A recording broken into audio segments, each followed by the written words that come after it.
श्री स्वामी समर्थ. आज आपण ढेमस्यांची भाजी बघणार आहोत. याला गोल भेंडी पण म्हणतात. खूप चविष्ट अशी भाजी लागती. चला तर आपण रेसिपीला सुरुवात करूया. इथं मी असे गोल ढेमसे घेतले होते. आता त्यांना छान असं बारीक चिरून घेतलंय. थोड्या याच्या बिया काढून घेतल्या होत्या मी. कांदा घेतला इथं, तो पण बारीक चिरून घेतलाय. आता इथं कढईत मी तेल तापायला ठेवते. 2 पळी तेल घेतलंय. यात मोहरी घालून घेतली. तुम्ही आता हवं तर टोमॅटोचा पण यूज करू शकतात. आता मोहरी तळतळली आपली. जिरं घालून घेऊ. आता अद्रक लसूणची पेस्ट घालून घेणार आहे.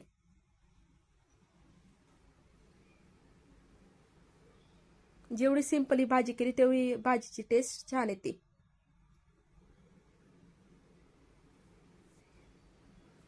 आता त्याला छान फ्राय होऊ देऊ आपण. आता यात बारीक चिरलेला कांदा घालून घेणार आहोत.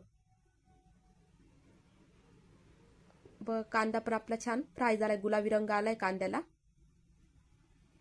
आता यात आपण आपले मसाले घालून घेऊ. 2 चमचे तिखट घेतलंय. हळद घेतली. धने पावडर आणि गरम मसाला. हा खानदेशी गरम मसाला आहे, एकदम टेस्टी लागतो. आता याला छान फ्राय करून घेऊ आपण. आपला आता मसाले फ्राय झाले छान.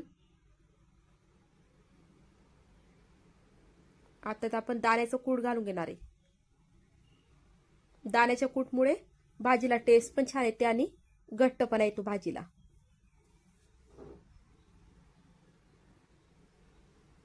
असं छान मिक्स करून घेऊ. आता हे पण आपलं छान फ्राय झालं. आता यात आपण आपले चिरलेले ढेमसे घालून घेऊ.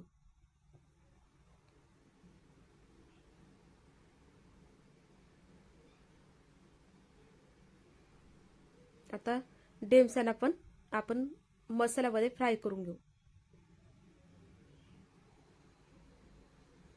खूप टेस्ट लागते ही भाजी, एकदा नक्की ट्राय करा.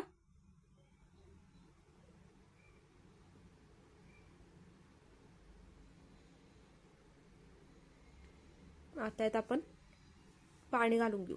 पाणी थोडं जास्त घालायचं, म्हणजे जशी भाजी शिजते तसं भाजीला घट्टपणा येत जातो आणि तेल पण छान सुटतं. बस मिक्स करून घेतली भाजी. आता यात आपण चवीनुसार मीठ घालून घेऊ.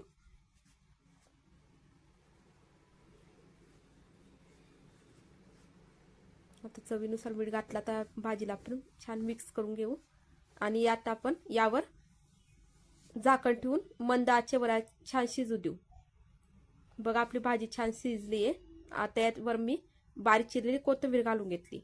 भाजीला तेल पण छान सुटलंय आणि घट्टपणा पण छान आलाय. बघ मस्त तयार झाली चमचमीत भाजी आपली.